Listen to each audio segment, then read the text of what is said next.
للہ رب العالمین والعاقبۃ للمتقین والصلاة والسلام علی سید الانبیاء والمرسلین وعلی آلہ الطاہرین الطیبین واصحابہ الہادیین المہدیین۔ قال اللہ تعالی فی الکتاب المبین وَإِذْ قَالَ إِبْرَاهِيمُ لِأَبِيهِ وَقَوْمِهِ إِنَّنِي بَرَاءٌ مِّمَّا تَعْبُدُونَ إِلَّا الَّذِي فَطَرَنِي فَإِنَّهُ سَيَهْدِينِ وَجَعَلَهَا كَلِمَةً بَاقِيَةً فِي عَقِبِهِ لَعَلَّهُمْ يَرْجِعُونَ۔ صدق اللہ مولانا العظیم وصدق رسولہ النبی الکریم۔ ان اللہ وملائکتہ یصلون علی النبی یا ایہا الذین آمنوا صلوا علیہ وسلموا تسلیما۔ الصلاة والسلام علیک یا رسول اللہ وعلى آلك وأصحابك يا رحمة للعالمين۔ الصلاة والسلام عليك يا رسول الله وعلى آلك وأصحابك يا خاتم النبيين۔ حمد و صلوات کے بعد میرے نہایت واجب الاحترام ذوی الاحتشام برادران اسلام اور اختصاص کمیٹی جامع مسجد حاضہ اور بالاخص فاضل محتشم حضرت علامہ مولانا مفتی زوار حسین صاحب جلالی زید شرفہ، السلام علیکم ورحمۃ اللہ وبرکاتہ۔ میں ممنون ہوں مفتی صاحب کا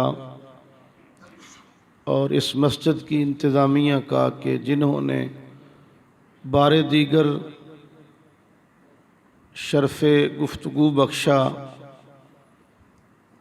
دعا ہے کہ اللہ تعالیٰ اس ماہ مقدس کے صدقے ہم سب کی مغفرت فرمائے، دنیا اور آخرت کو اللہ تعالیٰ بہتر فرمائے۔ آج سلسلہ گفتگو کی پہلی کڑی آج منعقد ہے اور آج کا موضوع ہے تذکرہ ابوین شریفین، یعنی کہ حضور صلی اللہ علیہ وآلہ وسلم کے آباء و اجداد کا اور بالخصوص حضور کے والدین کا آج ذکر کیا جائے گا۔ اللہ تعالیٰ سے دعا ہے کہ اللہ تعالیٰ ہمیں حضور کے والدین کریمین کے متعلق صحیح العقیدہ مسلمان بننے کی توفیق عطا فرمائے۔ کچھ بدبخت ایسے بھی ہیں کہ جو حضور کے والدین کو مشرک تسلیم کرتے ہیں، معاذ اللہ انہیں جہنمی قرار دیتے ہیں۔ امام ابو زہرہ بیان کرتے ہیں کہ جب کوئی شخص حضور کے والدین کے بارے میں ایسی گفتگو کرتا ہے تو میرے دماغ پہ ہتھوڑے چلتے ہیں، اور وہ فرماتے ہیں کہ نبی کریم کے والدین کی گستاخی کرنے والا شخص ملعون ہے، اور کائنات کے اندر حضور کے والدین سے بہترین والدین کوئی نہیں۔ تو یہ ایک چونکہ ٹاپک بڑا اہم ہے، میں نے خود ہی عرض کیا مفتی صاحب سے کہ مجھے اس موضوع پہ گفتگو کرنے کا موقع مرحمت فرمایا جائے، تو اپنے محدود وقت کے اندر رہتے ہوئے اپنی معروضات آپ کی خدمت کے اندر پیش کروں گا۔ میں نے آپ کے سامنے پارہ نمبر 25 میں سے سورۃ زخرف کی 3 آیات پیش کی ہیں، آیت نمبر 26، 27 اور آیت نمبر 28۔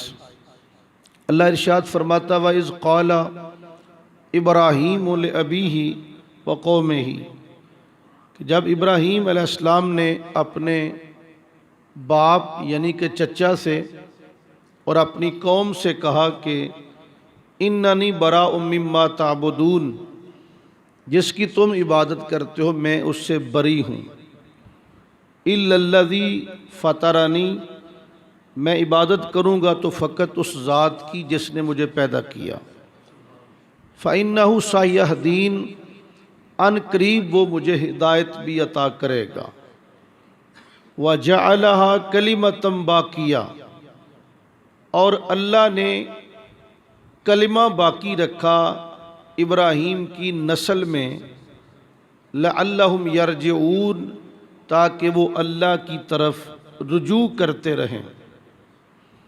اس آیت سے پتہ چلتا ہے کہ اللہ تعالیٰ نے حضرت ابراہیم کی اولاد کے اندر حضور کے والدین کریمین تک اللہ نے کلمہ جو باقی رکھا تھا وہ کلمہ توحید تھا۔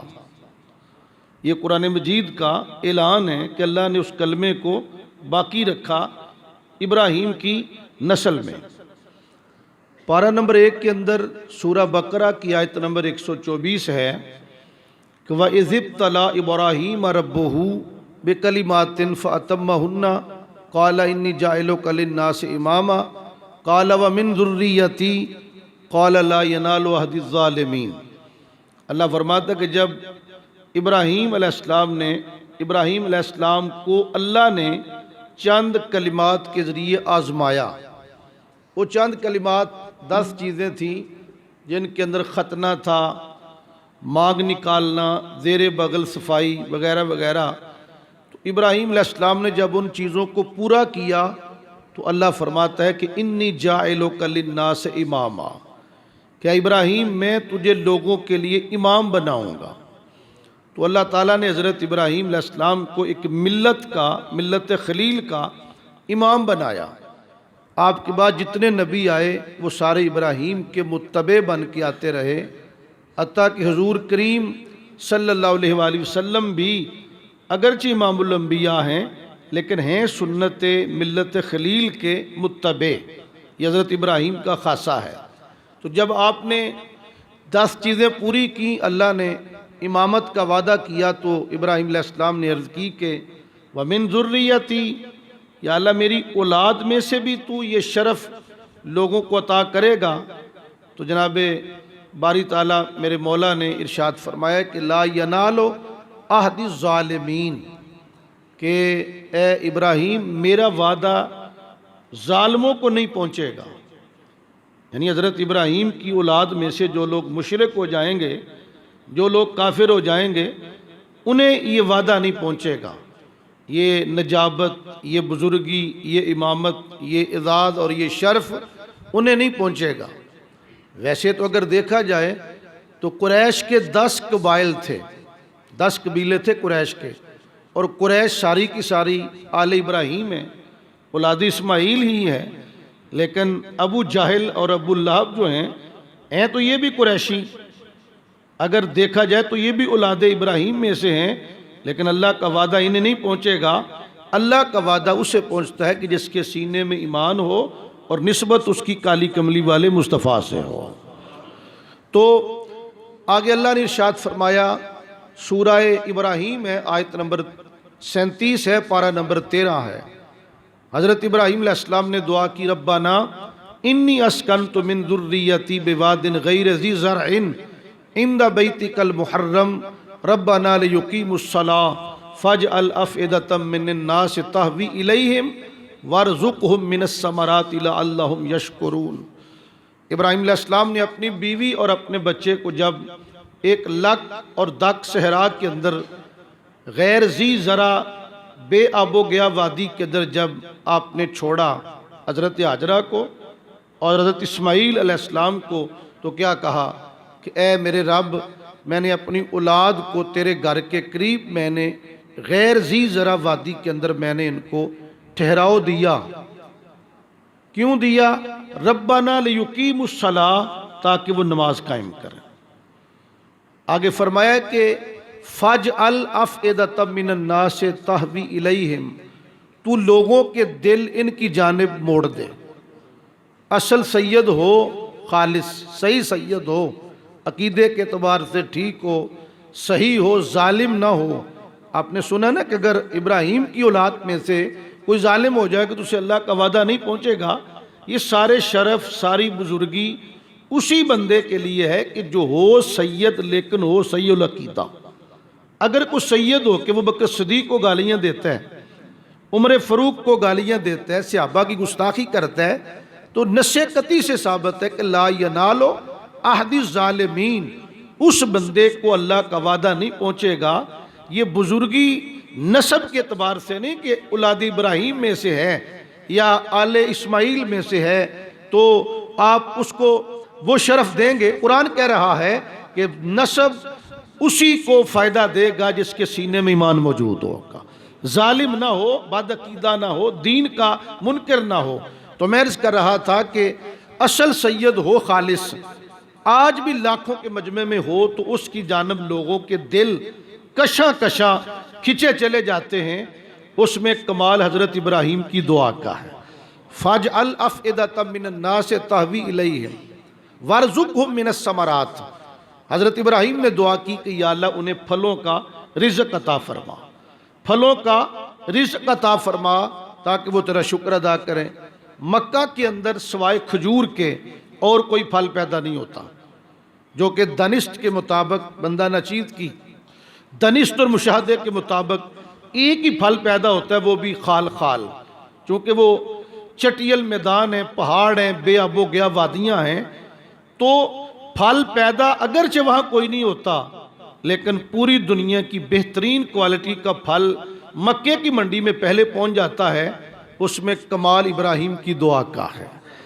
وارزقہم من الثمرات، یا اللہ انہیں پھلوں کا رزق عطا فرما، لعلہم یشکرون، تاکہ وہ تیرا شکر ادا کریں. یہ تین چیزیں بیان کی گئیں، ویسے موضوع کے ساتھ ریلیٹڈ نہیں، لیکن میں ضمناً عرض کر جاؤں. تین چیزیں حضرت ابراہیم علیہ السلام نے بیان فرمائیں. ایک تو آپ نے یعنی کہ سکونت اپنی اولاد کو دی، سکونت، کعبے کے قریب ان کو ٹھہرایا. دوسری چیز ان کے لیے نماز کی دعا کی. تیسری چیز ان کے لیے حضرت ابراہیم نے پھلوں کی رزق کی دعا فرمائی. تو پتہ چلا تین چیزیں بندے کا بنیادی حق ہیں. نمبر ایک بندے کا مکان، نمبر دو اس کی خوراک، اور نمبر تین اس کی تعلیم تربیت. یعنی حضرت ابراہیم نے اپنی اولاد کو گھر بھی دیا اور ان کے لیے پھلوں کے رزق کی دعا بھی فرمائی. اور تیسری چیز کہ آپ نے ان کے لیے نماز کی دعا کی کہ یا اللہ میری اولاد تیری نماز ادا کرتی رہے. یہ تین چیزیں بندے کو اگر مل جائیں تو سمجھ لیں کہ اس کو اللہ نے ہر چیز عطا کر دی. تو یہ ایک موضوع کے ساتھ چیز تعلق تو نہیں رکھتی، لیکن ضمناً عرض کر دی. تو حضرت ابراہیم علیہ السلام نے یعنی کہ اللہ قرآن میں ارشاد فرماتا ہے کہ جب کعبہ تعمیر کیا، پارہ نمبر 1 ہے سورہ بقرہ اور آیت نمبر 129 ہے کہ جب آپ نے کعبہ تعمیر کیا حضرت ابراہیم علیہ السلام نے، تو کعبہ ایک ایسی جگہ ہے کہ جو زمانے کے اندر منفرد جگہ ہے. لوگوں نے کروڑوں روپے لگا کے بنگلے بنائے، لیکن کسی بنگلے اور کوٹھی کی وہ عظمت اور شان نہیں جو شان اللہ کے گھر کعبۃ اللہ کی ہے. اس کے اوپر ہر وقت 120 رحمتیں نازل ہوتی ہیں. 60 رحمتیں کعبے کا طواف کرنے والوں کے لیے خاص ہیں، اور 40 رحمتیں کعبے کے قریب نماز پڑھنے والوں کے لیے خاص ہیں، اور 20 رحمتیں کعبے کو دیکھنے والوں کے لیے خاص ہیں. کوئی شخص دعا کرے یا نہ کرے، کعبے کو دیکھ کے صرف کعبے کو دیکھ لے، تو علماء بیان کرتے ہیں کہ اللہ تعالیٰ اس کو گناہوں سے اس طرح پاک کر دیتا ہے جس طرح کہ آج اپنی ماں کے پیٹ سے جنم لے کے دنیا پہ آیا. تو کعبہ ایک بابرکت جگہ ہے. دنیا کے اندر کعبے جیسا مکان کوئی نہیں، اور اللہ جیسا مالک مکان کوئی نہیں. ابراہیم علیہ السلام جیسا زمانے میں معمار کوئی نہیں، اور اسماعیل علیہ السلام جیسا زمانے میں مزدور کوئی نہیں. ہر چیز بے مثال ہے. کعبہ بے مثال، کعبے کا مالک بے مثال، کعبے کا معمار بے مثال، اور کعبے کا مزدور بے مثال. تو جب کعبے کی تکمیل ہوئی تو آپ پہلے غور کریں کہ جب عام آج کل مستری دیوار کی چنائی کرتا ہے تو جب اس کے قد کے برابر دیوار پہنچ جاتی ہے تو اس کے اوپر وہ وار نہیں لگا سکتا. وہ کہتا ہے لاؤ بھائی گو کا سامان لاؤ، گو کے بغیر میں چنائی نہیں کر سکتا. لیکن جس پتھر پہ ابراہیم کھڑے تھے نا، آپ چنائی کر رہے تھے دیوار کعبہ کی، جب دیوار اونچی ہوتی تھی تو پتھر اپنے آپ اوپر آ جاتا تھا. اور جب دیواریں مکمل ہو گئیں اسی پتھر پہ کھڑے ہو کے ابراہیم نے دعا کی تھی. کیا دعا کی؟ ربنا وابعث فیہم رسولا. یا اللہ جب ہر چیز بے مثال ہے، تو بے مثال، تیرا گھر بے مثال، میں بطور معمار بے مثال، میرا بیٹا بطور مزدور بے مثال. یا اللہ ہر چیز جب بے مثال ہے تو میں کعبہ بنا کے دعا کرتا ہوں کہ میری اولاد کے اندر اپنا وہ محبوب مبعوث کر دینا جس کی زمانے میں مثال کوئی نہیں ہے. اس پتھر پہ ابراہیم کے دونوں قدموں کے نشان چھپ گئے. آج جب آپ عمرہ کرنے جائیں یا حج، تو آپ جب طواف کے بعد 2 نوافل پڑھتے ہیں، مقام ابراہیم جس کو کہتے ہیں، اس کے اوپر حضرت ابراہیم کے دونوں قدموں کے نشان موجود ہیں. حضرت عمر نے رائے دی تھی کہ یا رسول اللہ میرا جی کرتا ہے کہ طواف کے بعد ہم وہاں 2 نوافل پڑھا کریں جہاں ابراہیم علیہ السلام کے قدموں کے نشان ہیں. آپ نے رائے دی، اللہ نے قرآن نازل کر دیا وَاتَّخِذُوا مِن مَّقَامِ إِبْرَاهِيمَ مُصَلَّى. آج لوگ کہتے ہیں بھئی علی پور نہ جاؤ، گولڑے نہ جاؤ، سرہند شریف نہ جاؤ، غیر اللہ کے پاس جانا شرک ہے. تو میں پوچھتا ہوں کہ 14 لاکھ روپیہ لگوا کے، احرام بندھوا کے، تلبیہ پڑھوا کے، اللہ فرماتا وَاتَّخِذُوا مِن مَّقَامِ إِبْرَاهِيمَ مُصَلَّى، رکھو وہاں سار جہاں میرے ابراہیم کے قدموں کا نشان موجود ہے. تو اللہ اپنا قرب دیتا ہے لیکن اپنے بندوں کے قدموں کا صدقہ دیتا ہے. حضرت ابراہیم نے دعا کی کہ یا اللہ میری اولاد کے اندر وہ جو اپنا محبوب مبعوث فرما دے. اور پھر حضرت گرامی قدر یہ کتنی آیات ہیں جو اس بات پہ اوپر دلالت کرتی ہیں کہ آقا کریم کے آباء و اجداد میں سے کوئی مشرک نہیں تھا. حضور کا فرمان ہے لم ازل انقلو من اصلاب الطاہرین الی ارحام الطاہرات. فرمایا کہ میں پاک صلبوں سے پاک رحموں کی طرف منتقل ہوتا ہوا آیا ہوں.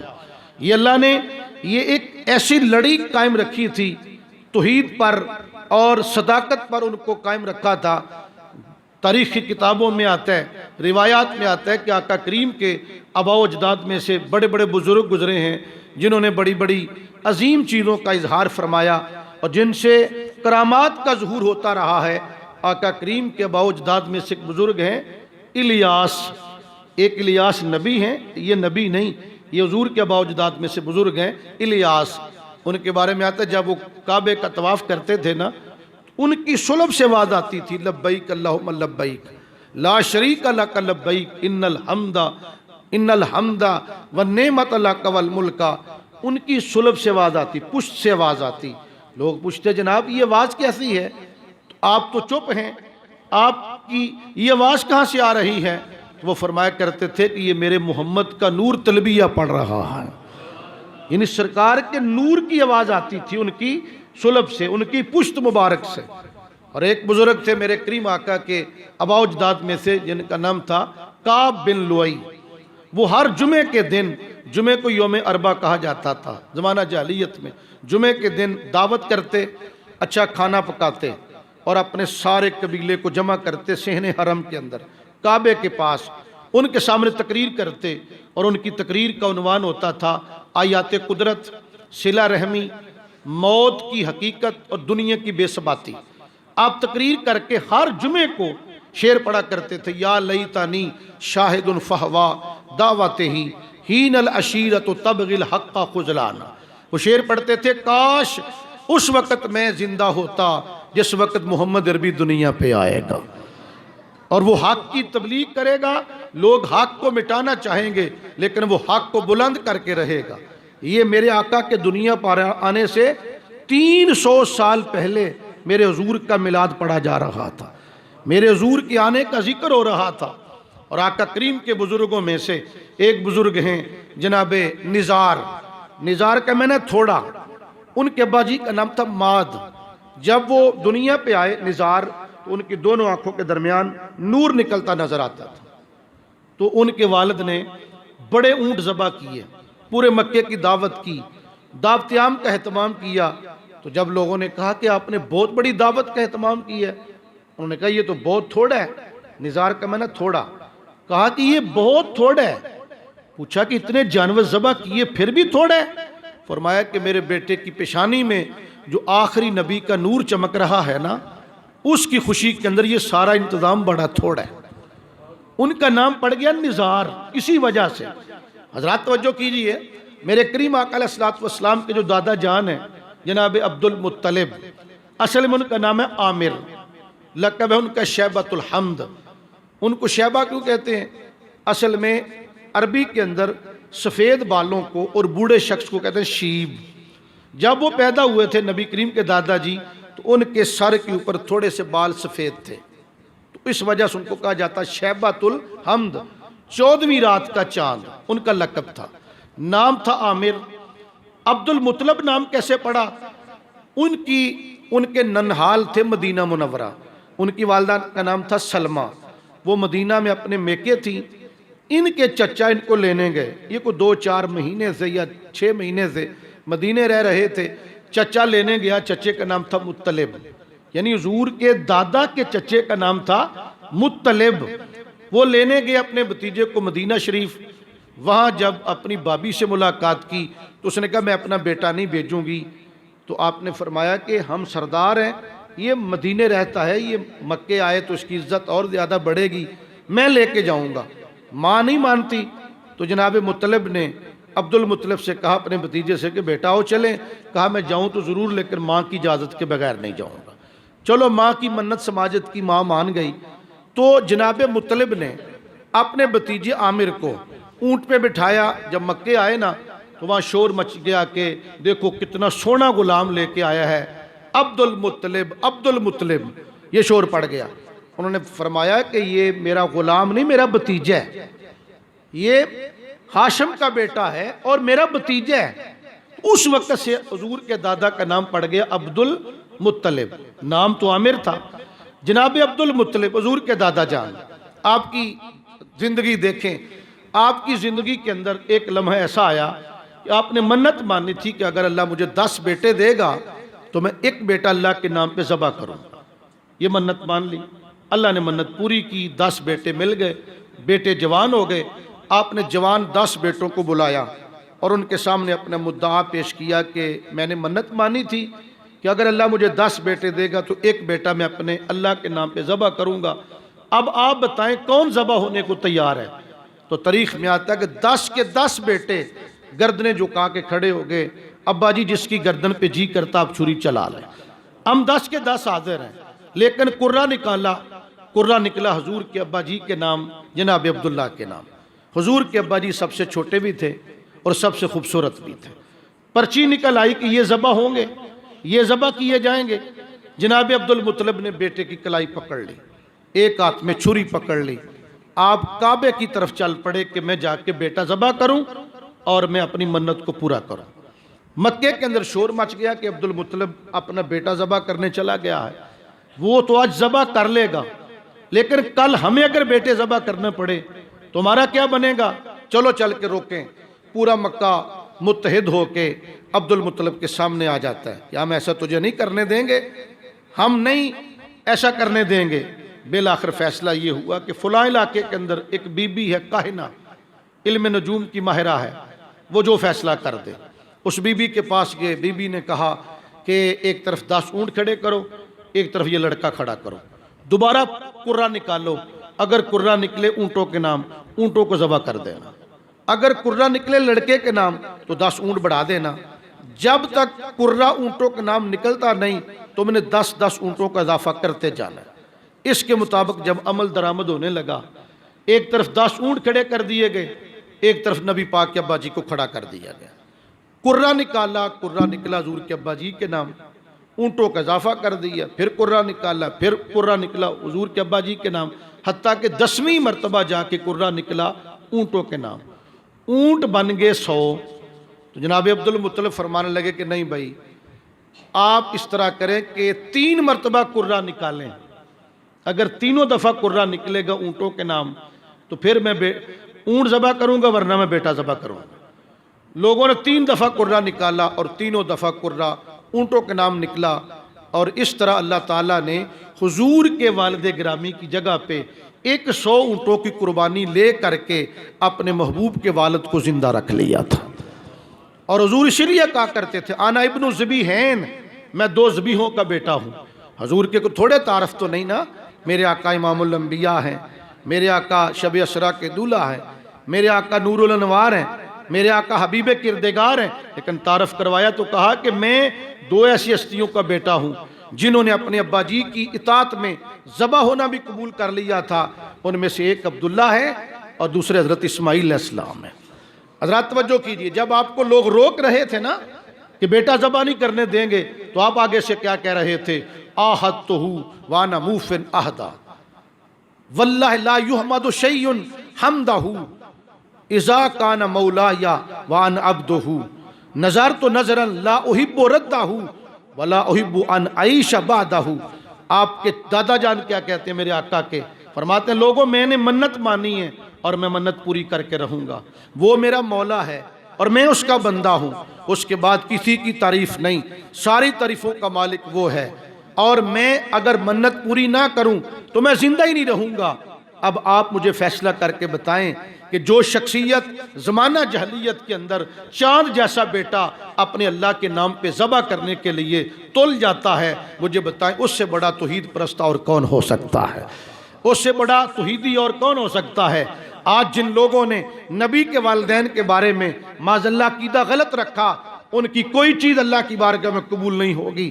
اللہ تبارک و تعالیٰ کو اپنے محبوب کی رضا مطلوب ہے، اپنے محبوب کی خوشنودی اللہ کو مطلوب ہے۔ حضرات گرامی قدر، جب ابرہ حملہ کرتا ہے کعبے کے اوپر، آپ کو میں وہ بھی عرض کر دوں اپنے محدود وقت کے اندر رہتے ہوئے، جب کعبے پہ حملہ ہوتا ہے 400 اونٹ ابرہ کی فوج ہانک کے لے جاتی ہے عبد المطلب کے۔ آپ بڑے پریشان ہوتے ہیں، کبھی آپ دائیں کبھی بائیں، کبھی کعبے کے اندر کبھی کہیں جاتے ہیں۔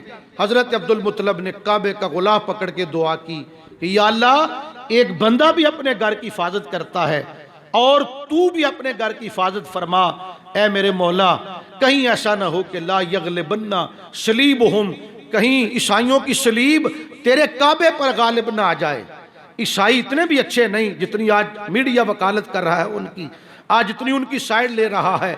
دکھ اس بات کا ہے کہ جب 47 بندے نیوزی لینڈ کے اندر ایک یہودی یا عیسائی نے چھلنی کر دیے تھے جمعہ پڑھتے ہوئے، اس وقت میڈیا نہیں چیخا تھا۔ جب قرآن مجید کو سرکاری سرپرستی میں جو ہے ڈنمارک یا سویڈن کے اندر آگ لگائی گئی تھی، اس وقت میڈیا کیوں نہیں چیخا تھا؟ جب میرے مصطفیٰ کے خاکے شائع کیے جاتے ہیں فرانس کے اندر، اس وقت میڈیا کیوں نہیں چیختا؟ بڑے کم وقت وہ مسلمان ہیں نام نہاد جو اس طرح کی آڑ لے کے اپنے اندر کا خبث باطن جو ہے اس کا اظہار اسلام کے خلاف کرتے ہیں یا مسلمانوں کے خلاف کرتے ہیں۔ رب کعبہ کی قسم، اسلام کل بھی سر بلند رہا ہے، اسلام آج بھی سر بلند رہے۔ نبی کے دادا نے منت مانی تھی، دعا کی تھی لا یغلبنا، اے اللہ تیرے گھر پر صلیب ہم، ان کی صلیب کہیں غالب نہ آ جائے۔ حضرت عبد المطلب بڑے پریشان ہیں، کبھی کعبے کے اندر جاتے ہیں، کبھی باہر، کبھی ادھر کبھی ادھر، کبھی ابرہ کے پاس جاتے ہیں۔ آپ پریشان ہو کے جب چڑھے نا جبل ابی قبیس پہ، تو آپ کی پیشانی سے نور نکلا، اور وہ نور نکل کے وہ آسمان کی طرف بلند ہوا، اور پھر وہ نور دائیں اور بائیں پھیلا، اور پھر سارا نور جو ہے مکے کو اپنی جرمٹ میں لے لیتا ہے۔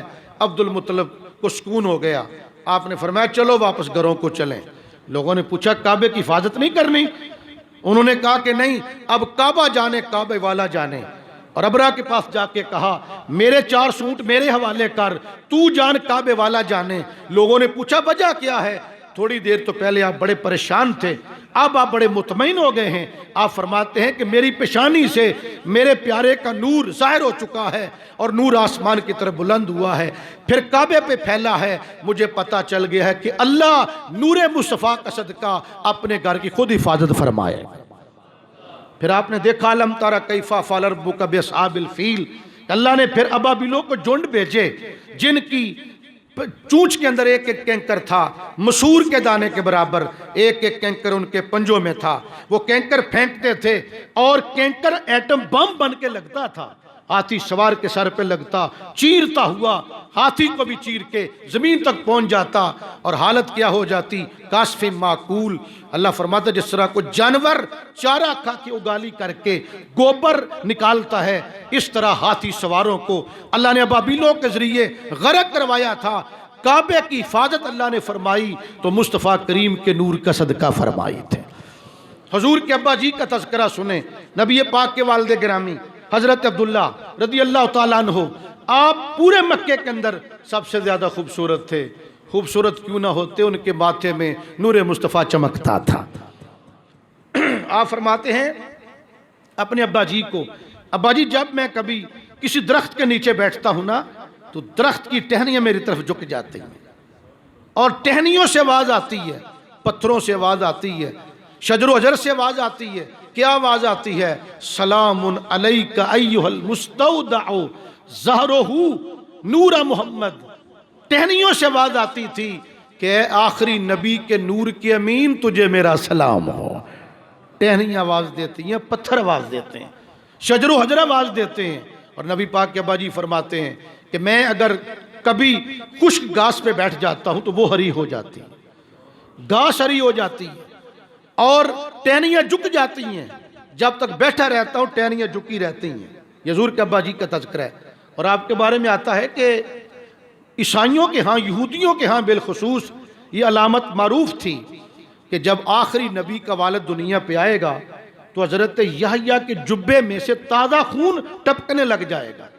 حضرت یحییٰ کو وقت کے بادشاہ نے قتل کروا دیا تھا، ان کا جبہ یہودیوں کے پاس موجود ہے، اور ان کے پاس علامت بھی موجود تھی کہ اس جبے میں سے تازہ خون ٹپکنے لگ جائے گا، صدیوں بعد خون تازہ ہو جائے گا اور جبے سے ٹپکے گا، سمجھ لینا کہ اس وقت مسلمانوں کے نبی کا والد دنیا پہ آ چکا ہے۔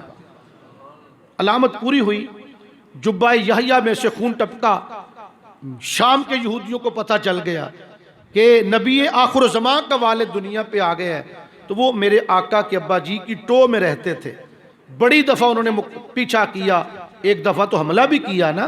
نبی کریم کے ابا جی جنگل کے اندر بکریاں وغیرہ چرا رہے تھے تو شام کے یہودیوں کا جتھا حملہ کرتا ہے تو اللہ نے آسمان سے فرشتوں کو بھیج کے اپنے محبوب کے والد کی حفاظت فرمائی تھی۔ اور نبی کریم کے والد گرامی کا کردار دیکھیں، آپ کے ماتھے میں نور چمکتا تھا۔ ایک دن آپ جا رہے تھے تو ایک یہودی عورت تھی جس کا نام تھا فاطمہ، اس نے جب نور مصطفیٰ دیکھا تو نبی کریم کے ابا جی پہ عاشق ہو گئی، راستے میں کھڑی ہو جاتی ہے، دعوت گناہ دیتی ہے اور کہتی ہے میرے ساتھ تعلق قائم کرو، میں تمہیں 100 اونٹ کا انعام دوں گی۔ تو میرے آقا کے والد نے آگے سے جواب کیا دیا، حضور کے ابا جی فرماتے اما الحرام فالممات دونہ والحل لأحل فاستبینہ فکیف لی الامر الذی تبغینہ یحمل کریم اردہ ودینہ۔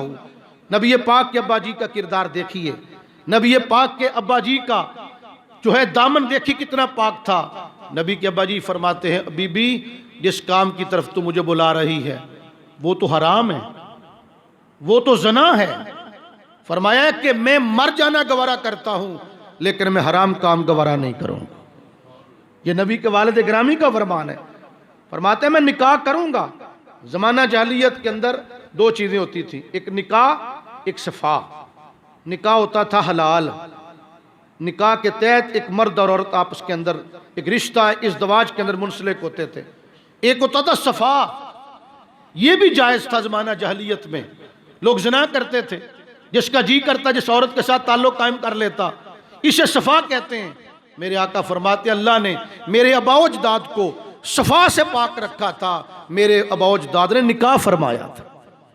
جب رب نے اپنے نبی کے والدین کو زنا سے بچا کے رکھا ہے تو کیا خیال ہے کہ رب نے اپنے نبی کے والدین کو کفر سے پاک نہیں رکھا ہوگا، شرک سے پاک نہیں رکھا ہوگا؟ یہ گلاس ہے، ہم اس میں جب پانی ڈالتے ہیں تو اسے پہلے صاف کرتے ہیں کہ اگر برتن گندا ہوگا تو پانی بھی گندا ہو جائے گا۔ 2 کلو دودھ کسی برتن میں ڈالتے ہیں، اسے پاک کرتے ہیں کہ اگر برتن گندا ہوگا تو دودھ خراب ہو جائے گا۔ میں پوچھتا میاں تیرا 2 کلو دودھ زیادہ قیمتی ہے یا محمد عربی کا نور زیادہ قیمتی ہے؟ جس طرح تو دودھ ڈالنے سے پہلے برتن کو پاک کرتا ہے، اسی طرح اللہ رب العالمین نے شکم آمنہ کو بھی اور صلب عبداللہ کو بھی نور مصطفیٰ رکھنے سے پہلے کفر سے پاک کر دیا تھا، شرک سے پاک کر دیا تھا۔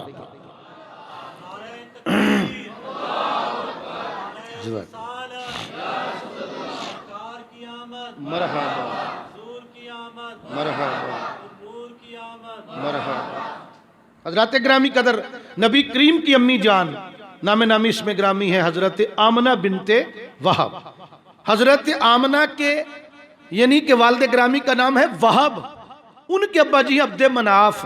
میں صدقے جاؤں میرے آقا کریم کا ددحال بھی آل ابراہیم ہے اور میرے آقا کا ننحال بھی آل ابراہیم، حضور کا نان کا بھی آل ابراہیم اور داد کا بھی آل ابراہیم۔ اور آپ دیکھیں کہ حضور کی امی اور حضور کی ایک دادی جن کا نام تھا حالہ بنت وہیب، یعنی حضرت عبد المطلب کی دوسری بیوی حالہ۔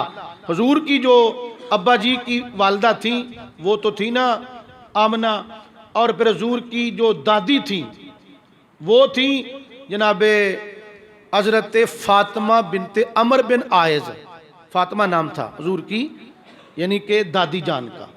ایک اور دادی تھی دوسری بیوی جناب عبد المطلب کی، نام تھا حالہ، ان کے ابا جی تھے وہیب اور نبی کریم کے نانا جان تھے وہب۔ یہ بھی دونوں سگے آپس میں بھائی تھے۔ نبی کریم کی ایک دادی اور نبی کریم کی جو امی جان تھی یہ آپس میں چچا زاد بہنیں تھیں۔ اور میرے آقا کی والدہ ماجدہ آپ فرماتی ہیں کہ میں جب کبھی کنویں پہ پانی بھرنے جاتی تھی تو نور مصطفیٰ کا صدقہ کنویں کا پانی اپنے آپ اوپر آ جایا کرتا تھا۔ پتھروں کے پاس گزرتی تھی، بتوں کے پاس سے، تو وہ ٹوٹ کے زمین پہ گر جاتے تھے۔ میں قربان جاؤں میرے آقا کی ماں بھی پاک ہے، میرے آقا کی والد گرامی بھی پاک ہے۔ اور غور کیجئے حضور نے ارشاد فرمایا، گفتگو میں اختتام کی طرف لے جا رہا ہوں، بالکل 2-4 منٹ توجہ رکھنا ذرا۔ حضور فرماتے ہیں کہ من انتصب الی 9 آباء کفار یرید بہم عزا وکرما کان عاشرہم فی النار۔ فرمایا کہ جس بندے نے اپنے 9 پشتوں کا ذکر کیا، 9 کافر پشتوں کا، آقا کریم فرماتا ہے 10واں جہنم کے اندر وہ ڈالا جائے گا۔ کسی بندے نے اپنے کافر باپ پہ فخر کیا، کافر دادا پہ فخر کیا، کافر پردادا پہ فخر کیا، 9 پیڑھیاں گنوائیں کافر فخر کرتے ہوئے، تو آقا کریم فرماتے ہیں کہ 10واں جہنم کے اندر ان کے ساتھ یہ ڈالا جائے گا۔ منع کر دیا، لیکن میرے آقا نے اپنی 21 پشتیں گنوائی ہیں۔ فرمایا میں محمد بن عبداللہ، عبداللہ بن عبد المطلب، عبد المطلب بن ہاشم، ہاشم بن عبد مناف، عبد مناف بن قصی، قصی بن کلاب، کلاب بن مرہ، مرہ بن کعب، کعب بن لوئی، لوئی بن غالب، غالب بن فہر، فہر بن مالک، مالک بن نظر، نظر بن کنانہ، کنانہ بن خزیمہ، خزیمہ بن مدرکہ، مدرکہ بن الیاس، مدرکہ بن الیاس، الیاس بن ماد، ماد بن نزار، نزار بن مزر اور مزر بن عدنان۔ یعنی 21 پشتیں میرے آقا نے گنوائیں۔ مجھے بتائیں دوسروں کو میرے آقا منع کریں کہ کافر باپ ماں باپ کا ذکر نہ کرو، اگر میرے آقا کے والدین مومن نہ ہوتے، موحد نہ ہوتے، تو میرے آقا کبھی ان کا بھی ذکر نہ فرماتے۔ 21 پشتیں گنوا دی میرے آقا نے۔ حضرات توجہ کیجئے، قرآن مجید پڑھیے، پارہ نمبر 19 ہے، سورہ شعراء، آیت نمبر 217، 218، 219۔ ذمہ داری سے عرض کر رہا ہوں، میں نے آیتوں کے نمبر بتائے، پارہ نمبر میں نے عرض کر دیا، سورتوں کے نام میں نے آپ کی خدمت میں پیش کر دیے۔ قرآن سنیے، اللہ فرماتا ہے وَتَوَكَّلْ عَلَى الْعَزِيزِ الرَّحِيمِ، اللہ فرماتا ہے توکل کیجیے اس ذات پہ میرے محبوب جو غالب بھی ہے اور مہربان بھی ہے، جو تجھے دیکھتا تھا جب تو رکتا تھا اور جب تو سجدہ کرنے والی پیشانیوں میں گردش کرتا تھا۔ میرے نبی کے رکنے سے مراد ان ماؤں کے شکم ہیں جہاں میرے آقا کا نور 9 ماہ تک استقرار پذیر رہا۔ رکنے سے یہ مراد ہے، اور سجدہ کرنے والی پیشانیوں میں گردش کرنے سے مراد ہے کہ حضرت عبداللہ سے لے کے حضرت آدم تک میرے آقا کے سارے باپ بھی پاک تھے، اللہ کو سجدہ کرنے والے تھے، مائیں بھی پاک تھیں، اللہ کو سجدہ کرنے والی تھیں۔ رسول پاک صلی اللہ علیہ وآلہ وسلم فرماتے ہیں ان اللہ اصطفیٰ کنانتا من ولد اسماعیل واصطفیٰ من بنی کنانتا قریشن واصطفیٰ من قریش بنی ہاشم واصطفانی من بنی ہاشم او کما قال، فرمایا اللہ نے اولاد اسماعیل میں بنو کنانہ میں سے اولاد اسماعیل میں سے اللہ نے بنو کنانہ کو چنا، بنو کنانہ میں سے اللہ نے قریش کو چنا، قریش میں سے اللہ نے بنو ہاشم کو چنا، اور بنو ہاشم سے چن کے اللہ نے مجھے اپنا محبوب بنا لیا ہے۔ کائنات اللہ نے پیدا کی، دو طبقے بنائے، ایک اعلیٰ ایک ادنا، محبوب کو اعلیٰ میں رکھا، اعلیٰ طبقے کے پھر قبیلے بنائے، محبوب کو بہترین قبیلے میں رکھا، بہترین قبیلے کے آگے شاخیں بنائیں، محبوب کو بہترین شاخ میں رکھا، بہترین شاخ کے آگے گھر بنائے، اور پھر بہترین گھر میں سے اللہ نے بہترین ماں چنی اور ایک بہترین باپ چنا، اور کائنات بھر کے بہترین والدین اپنے محبوب کو عطا فرما دیے۔ آج اگر کسی کے باپ کی آپ عزت کریں گے تو وہ آپ کی عزت کرے گا، اگر آپ کسی کی ماں کی عزت کریں گے تو وہ آپ کی عزت کرے گا، تو اگر آپ کسی کے والدین کو گالی دیں، کسی کے والدین کو آپ تبرہ کریں، کسی کے والدین کے بارے میں آپ منفی سوچ رکھیں، تو وہ شخص قطعاً آپ کی عزت نہیں کرے گا۔ رب کعبہ کی قسم، جن لوگوں نے نبی کے والدین کے بارے میں زبان درازیاں کی، نبی کے والدین کے بارے میں غلط عقیدے کا یعنی کہ اپنے سینے میں گند رکھا، وہ لوگ کبھی بھی میرے مصطفیٰ کریم کی نگاہ میں اور بارگاہ مصطفی کے اندر کبھی مقبول نہیں ہو سکتے۔ مقبول وہی ہوں گے جو حضور کی والدہ کی بھی عزت اپنے سینے میں پیدا کریں گے، حضور کے والدین کا بھی ادب اپنے سینوں میں رکھیں گے۔ دوستان گرامی قدر، دعا ہے کہ اللہ تعالی ہمیں اپنے عقیدے پہ قائم رکھے۔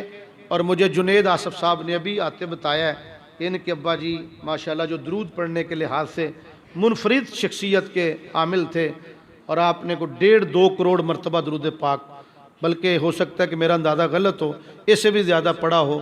ابھی مجھے پتہ چلا کہ وہ اللہ کو یعنی پیارے ہو چکے ہیں۔ عید الفطر کے روز ان کا وصال ہوا تھا، اور ان سے کچھ 3 ماہ پہلے والدہ بھی چلی گئیں، تو اس لیے میری ذاتی خواہش ہے کہ آپ ایک مرتبہ سورہ فاتحہ پڑھ لیں، 3 دفعہ سورہ اخلاص اول و آخر درود پاک پڑھیں، بالخصوص ان کے لیے اور بالعموم سب کے لیے دعا کر لیں۔ اللہم صلی اللہ علیہ وسلم۔